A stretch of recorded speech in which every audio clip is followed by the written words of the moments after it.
Obey the gospel, become children of God. Thank you very much for sharing that with us.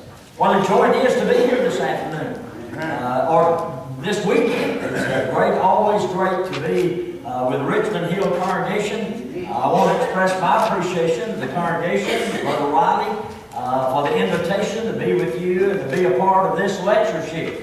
It's always a joy. I collect these books, and I don't just collect them. But as a matter of fact, next year there will be a series of sermons at the Lithia Springs congregation on the book of Romans.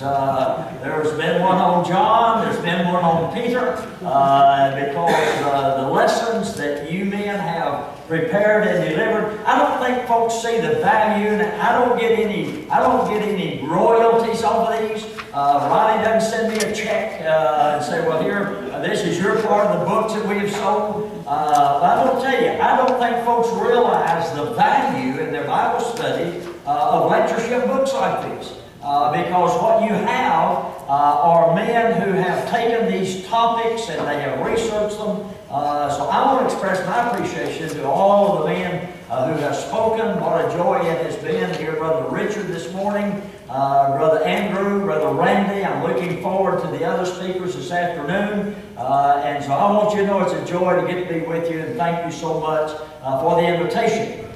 We got a lot of preachers here in the assembly. Thank God for preachers. You've got beautiful feet. We're not going to examine them, but we thank you for the work which you do. I thought about the fellow walked in the barbershop, the little guy. He didn't weigh 120 pounds soaking wet, you know, and he comes into the barbershop and sits down in the barber chair, and he said, "You show me a preacher and I'll show you an idiot." Well, the barber cuts his hair. Well, right about 3 chairs down, there was a fellow down there, and he was kind of a hefty sort of guy. You know, he wasn't skinny. He looked like he'd been working out every day. And so finally, when the barber got through his haircut, he gets up and he walks down there, that little skinny fellow sitting in the chair. He said, "I would have you to know that I am a preacher." The little fellow looked up at me and said, "I'd have you know I'm an idiot." And so, you know, it's just great to have gospel preachers, and thank you so much for your work. In the book of Romans, chapter number 3, and I know that all of our speakers have emphasized this, and I will do no less. In Romans 1, verse 16, and I appreciate the speakers as they have suggested to us, I believe the theme of this book. Paul saying, "I'm not ashamed of the gospel of Christ. It is the power of God, the salvation to everyone that believeth, to the Jew first and also to the Greek." When you and I look at the holy will of God, Jesus said in John 12 and verse number 48, "He that rejecteth me and receiveth not my word hath one that judgeth him. The words that I speak unto you, they shall judge you in the last days." In the book of Revelation, chapter number 20, and this was referenced a little bit earlier by Brother Randy. The Bible said, John said, "And I saw a great white throne and him that sat upon it, from whose face the earth and the heavens fled away, and there was found no place for them. And I saw the dead, small and great, stand before God, and the books were opened, and another book was opened, which is the book of life, and the dead were judged out of the things that were written in the books according to their works." In John chapter number 15, you remember that Jesus said that if my words abide in you. You and I can turn to the book of Psalm, chapter number 1. "Blessed is the man that walketh not in the counsel of the ungodly, nor standeth in the way of sinners, or sitteth in the seat of the scornful, but his delight is in the law of the Lord, and in his law doth he meditate day and night." You and I must recognize that it is the holy word of God that you and I be judged by in the day of judgment. As you and I stand before God and we give an account of ourselves. The Bible says every man must give an account of himself unto God. And so when you and I look at that, you and I cannot separate that from the concepts that are taught to us in the holy will of God regarding the subject of sin. In the book of Romans chapter number 3, of which we're going to look at today. And that is, the Bible says that all have sinned and come short of the glory of God. You and I are going to focus on that in just a few minutes. When you and I look at Romans chapter number 3, it seems to me that Paul is almost Now, we're going to look at this in 4 areas. Number 1, we're going to look at a resume of some straight talk about sin. Secondly, you and I are going to look at the raging river of sin. And number 3, we're going to look at the revealing sentence of God. And then number 4, the redeeming love of the Savior. As you and I look at this, notice that Paul asked a question in verse number 1 of Romans chapter number 3. And I have basically divided Romans 3 probably into 3 sections. You might want to do more than that, but I'm going to cover it in 3 sections, and then I'm going to go to the raging river of sin. When you and I look at the resume of straight talk regarding sin, he asked, well, what is the advantage of being a Jew? And it's kind of interesting to me because I think it can be asked in 3 different ways. What is the bother of religion? Not only is the bother of what is the bother of religion, why bother with religion? Why bother with responsibility? And why bother with righteousness? And so basically the Apostle Paul is saying, these Jews, they had this idea, this concept, and that is that now we have a special place because we're God's chosen people. You remember in John chapter number 8 that it was made, the statement was made, we have Abraham our father. Jesus said, your father is of the devil. He was a liar from the beginning. And so the question is, you know, why should we bother with religion if we do not have a special place? If we are not regarded differently, then why should we bother with the concept of religion? If we do not have a special place, why should we bother with the responsibility? Notice this, that Paul said it was through them that they had the oracles of God. And so then we ask the question, why bother with righteousness? And so basically, I want to skip down for just a second to Romans chapter number 6, because in Romans chapter number 6, he asked a similar question, just using different wording. He said, shall we continue in sin that grace may abound? God forbid, how shall we that are dead to sin live any longer therein? In other words, he is saying, is it not going to show the righteousness of God? I mean, if we sin more, then, you know, we're going to be more righteous and take advantage of the grace of God. The grace of God that bringeth salvation hath appeared unto all men, teaching us that denying ungodliness and worldly lust, we should live soberly, righteously, and godly in this present world. So he is asking the question, why bother with righteousness? You and I, we can just keep sinning and keep on sinning, because the more we sin as a result of that, then there is more grace that is given to us. Think about that responsibility. Why bother with responsibility? They had the Word of God. They had the Old Testament. It is through them, it is through the Old Testament prophets, it is through those Jews that you and I know about the coming of the Lord Jesus Christ. They had the oracles of God, and yet it seemed that they paid absolutely no attention to them. I want you to imagine this. Here is an island off to itself. It is permanently dark.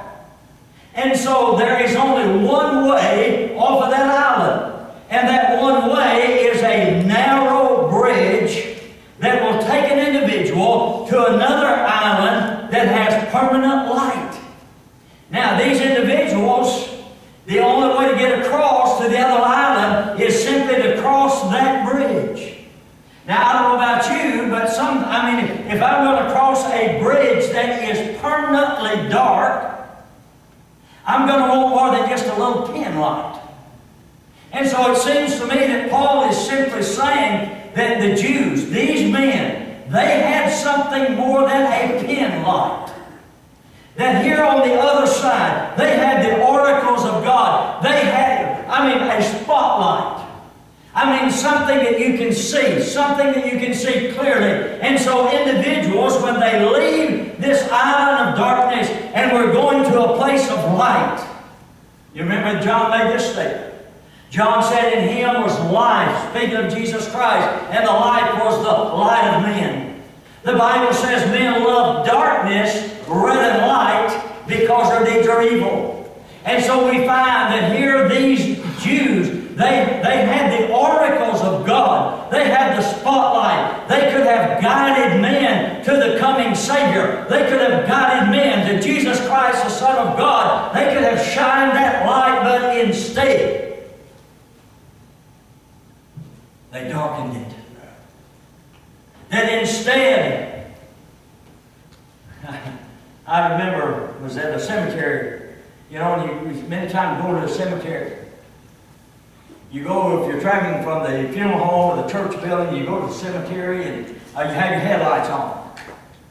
And I'll never forget this. Brother A.C. Landis, this has been 450 years ago. I started preaching when I was 5. And so anyway, Brother A.C. Landis and myself had this funeral. And so when we had gotten to the cemetery, I had just simply turned to Brother Landis and I said, Brother Landis, you left your lights on your car. He looked at me and he said, blow them out. Well, you know, that's what the Jews did with the message of Jesus Christ coming into the world. They blew it out. They cried, crucify Him, crucify Him. And then when you come to the book of Acts, chapter number 2, and you find that they had accused these men of being drunken. Peter said, these men are not drunken as ye suppose, seeing is but the 3rd hour of the day, but this is that which was spoken by the prophet Joel. Or what about the words of Daniel? Daniel chapter number 2. In the days of these kings shall the God of heaven set up a kingdom that shall never be destroyed. Or the words of Isaiah in Isaiah chapter number 2, when he said, the mountain of the Lord's house will be established on the top of the mountain, that all nations shall flow unto it, and the word of the Lord shall go forth from Jerusalem. They blew it out. And so in Acts chapter number 2, when Peter said, Jesus of Nazareth, a man approved of God among you by miracles and wonders and signs, which God did by Him in the midst of you, as you also know, you have with wicked hands crucified the Son of God. What advantage being a Jew? They had gotten so wrapped up in circumcision. You and I go to the book of Galatians. Paul said, I marvel that you're so soon removed from Him that called you under the grace of Christ, under another gospel, which is not another. But he said there be some that trouble you and would pervert the gospel of Jesus Christ. But though we or an angel from heaven preach any other gospel unto you than that which you have received, let him be accursed. As I said before, so say I now again, if any man preach any gospel unto you than that which you have received, let him be accursed. And then he asked this question in Galatians 3 and verse number 1. He said, O foolish Galatians, who hath bewitched you? They had been fooled. They had been bewitched. Because there had been the Jews who had the opportunity, who had the oracles of God, who had blown out the light of the message of the Messiah, the Son of God, and had cried, crucify Him, crucify Him. I believe those first 8 verses of Romans chapter number 3. Paul is answering this. And because of the fact, see again, as we have seen so eloquently this morning from Romans 1 and Romans chapter number 2 of the Gentile world, of the sin of the Gentile world, and we have seen the concept of the Jews in Romans chapter number 2. And now Paul comes down to chapter number 3, and he's going to wrap it all up, and he's going to draw a conclusion. Oh, you Jews, you think you got it made? You think, well, you know, we're Abraham's seed. We had the oracles of God. So then, he goes into what I call this resume of straight talk about sin. And he says then in verse number 10, there's none righteous, no, not one. In Isaiah 53, verse number 6. You remember that Isaiah said, all we like sheep have gone astray. We have turned every man to his own way, and the Lord hath laid on him the iniquity of us all. In Ecclesiastes 7 verse 20, the Bible says, there's no man upon this earth that doeth good and sinneth not. 1 John chapter number 1, if a man say he hath not sinned, he is a liar, and the truth is not in him. 1 John 3:4, whosoever committeth sin, transgresseth also the law, for sin is the transgression of the law. And so in Romans 3, he says, there's none righteous. Oh, not the Gentiles, you Jews, In Romans 2 verse 11, remember that he said with God there's no respecter of persons. Oh, no. You are as subject to the gospel of Christ as the Gentiles are. There's none righteous. And then he begins to describe thee. He said, now, your throat is like an open sepulchre. Now, my friend, listen to this. You and I know what a sepulchre is. Our Lord in Matthew chapter number 23, he said, woe unto you, scribes and Pharisees. You are like unto whited sepulchres. I don't know if this person was just joshing with us or not when I was in college. Brother E.R. Branham went down by the preacher. Brother E.R. Branham, I studied most of the New Testament books of Brother Branham. And so we were studying the Gospels. We were studying Matthew 23. And somebody asked, I don't know if they did this on purpose, but at the time it didn't matter to me because I didn't care. I was a college freshman. It didn't make much difference. But they said, now, Brother Brandon, what is a sepulchre? I think they emphasized a little different. They said, what is a seeker?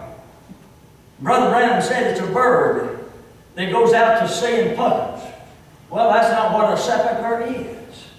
You are like unto a tomb. You are like unto whited sepulchres, that you indeed appear beautiful on the outside, but on the inside you're full of dead men's bones. And so Paul in Romans 3 says, your throat is an open sepulchre. Now I'm going to tell you what, you talk about halitosis.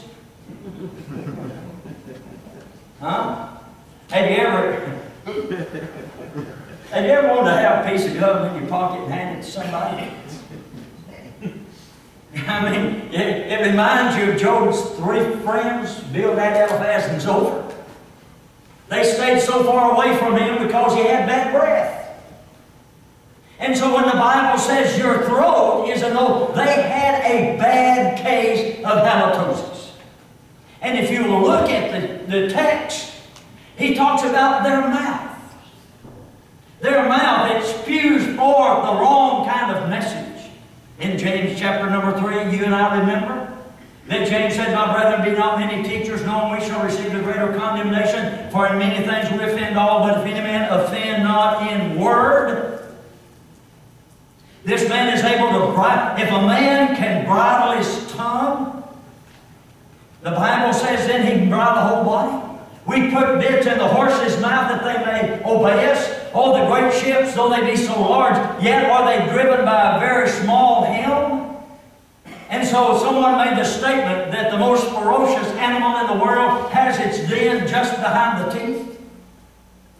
And so he said, out of your mouth, James said, you perceive that blessings and cursing, these things ought not so to be. So Paul is saying, I'm describing, I am giving you some straight talk about sin. Maybe they had the idea with, now Paul, you don't know who you're talking to. Oh yes, he did. He said your feet shed innocent blood. He said you do not have, notice this description. He said you don't have any peace. He said you are destructive. Here are these individuals, and he said, what advantage hath the Jew? Or what advantage is circumcision? Paul comes along and he said, you are a sinner. Now my friend, you can't misunderstand me. Brother Brad Brumley taught at Free Harmony University many years. I remember him telling one time about going to study the Bible with us. And he had used the Joe Miller, well then they called them film strips now. And some of our brethren still. Do y'all remember that? That little record would go bing and you'd turn that thing in them. And now we use the DVDs. And he had studied the Bible this fellow. And he had gone through all 5 of the videos and he was encouraging him to obey the gospel of Christ. And the fellow said, Brother Brumley, you don't mean to tell me you think I'm a sinner, do you? Brother Brumley said, why do you think I've been coming out here every week for the last several weeks? Why? Because all have sinned now and come short of the glory of God. He said, your throat is like an open sepulchre. He said, your feet shed blood. He said, your mouth spews forth damage. He said, now, there is no fear of God in your heart. Let me tell you something, friend. You take the fear of God out of a man's heart. He doesn't care who he is. And so he is saying to me, there is no more potent way than he says to them. He said, there's no fear of God in your heart. And then verse number 23, he just kind of says, I'm going to draw this all up. I'm going to put it all on the outside of the circle. All have sinned. Jew, Gentile alike. Every man is separated from God because of sin. Isaiah 59, 1 and 2. The Bible says, behold, the Lord's hand is not short that he cannot reach, neither are his ears heavy that he cannot hear, but your sin has separated between you and God.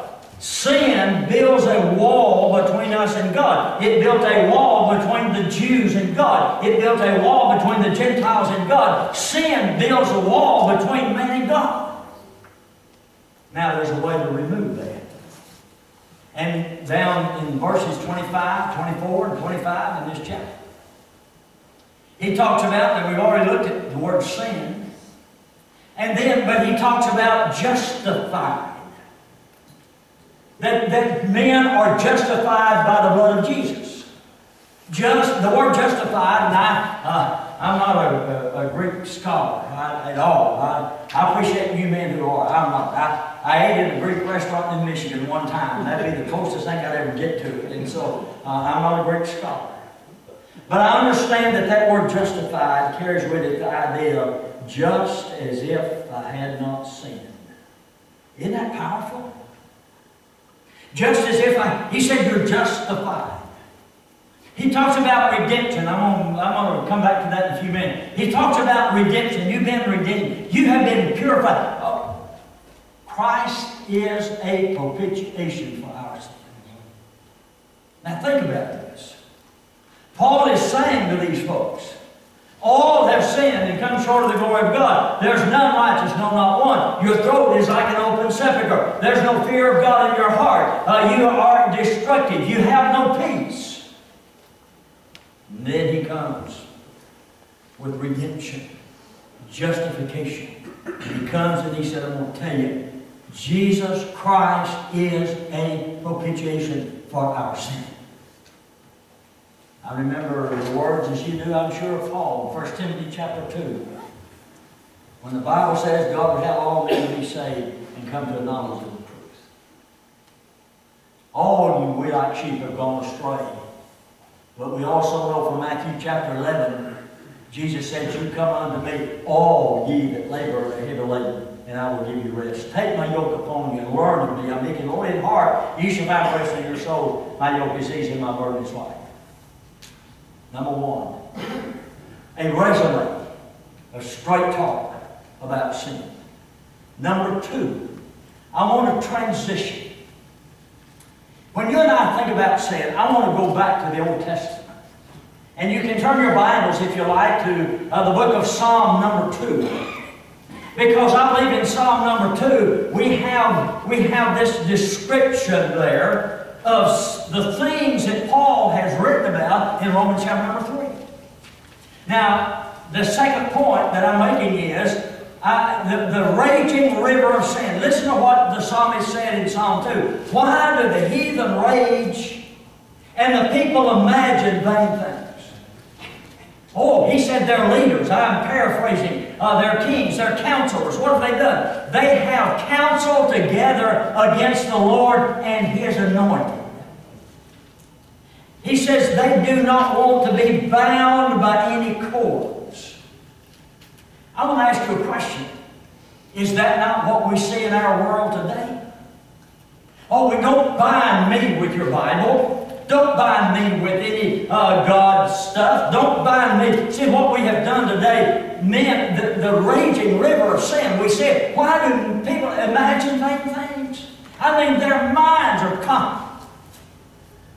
We have homosexuality. We have same-sex marriage. We have fewer marriages taking place today than ever before because of cohabitation. Folks are living together. Kind of interesting. This was, now the way I understand this, you can look it up, I can go back and probably find it. But down in Florida, there is a senior citizens community. The way I understand it, a senior citizens community. And in that senior citizens community, a couple of things have taken place recently. Now I want you to just hold that thought for a second. And in the wide parentheses, I want us to go to the idea that men have been taught that they came from some lower form of animal. You've heard me say this, or you've heard it, I'm sure. Once I was a tadpole swimming in the sea, then I was a monkey swinging from a tree, and now I'm a professor with a PhD. See, that's what the world is. So what have we done? We've said to people, you didn't come from God. There's nothing spiritual about you. You have come from some lower form of animal. Now, when you tell me that they have come from some lower form of animal, guess what happens? They begin to act like that. Now then, go back with me to this senior citizens community in Florida. Recently, there have been 2 occasions. Jonathan, I don't know if you'll find this in this area or not ever, but you know what they've done? They have arrested 2 couples who were having a sexual relationship just right out there in public in this senior citizen community. Just like dogs. You see, when you tell men they've come from a lower form of animal, what do they begin to do? They begin to act that way. You and I look at our society and we want to pull our hair out. We want to say, why? What's going on? The raging river of sin. You and I don't have to tell you this. You already know it. I'm sure every preacher here could stand up following me and give a better account of this than I can. But you and I know what has happened recently in Houston, Texas. The mayor who is a lesbian. Because they passed a law called the bathroom bill, which says that you go in whatever bathroom you decide you are, male or female. You know what? In the beginning, God made them male and female. Yeah. People say, well, I don't know who I am. Well, my friend, you better decide. God knows who we are. And so what did they do? There was a petition that they were going to put this on the November ballot. And they got over 50,000 names signed that petition. Only need 17. The city council said, well, we're discounting all this and we're not going to do it. And there's a lawsuit. And now the mayor of Houston,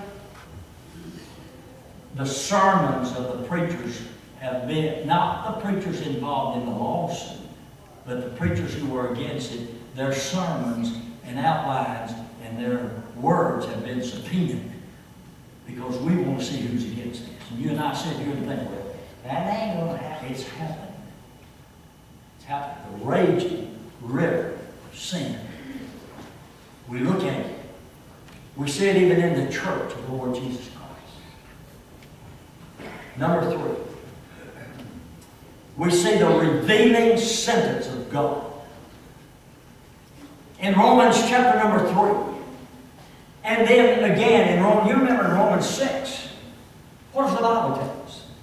The wages of sin is death, but the gift of God is eternal life. Verse number 5, Romans 2, Brother Randy did a great job on that. The wrath, God builds up from wrath to wrath. I want you to throw away Romans. I want to read that because I want you to underline that in your mind again. Look at Romans chapter number 2 and go back towards there to verse number 5. And look what the Bible says. But after thy hardness and impenitent heart treasureth up unto thyself wrath against the day of wrath and revelation of the righteous judgment of God. Let me tell you how I illustrate this. God deals with His children on a cash basis. He does. Think about it. 1 John 1 verse 7. If we walk in the light as He is in the light, we have fellowship one with another. And the blood And again, I understand that the word continuous is a continuous action. If we walk in the light as He is in the light, we have fellowship one with Him. And the blood of Jesus Christ continues to cleanse us from our sin. It continues. If I walk in the light as He is in the light, and I have fellowship with Him, His blood continues. But watch this. God deals with the world like a credit card. What do? You got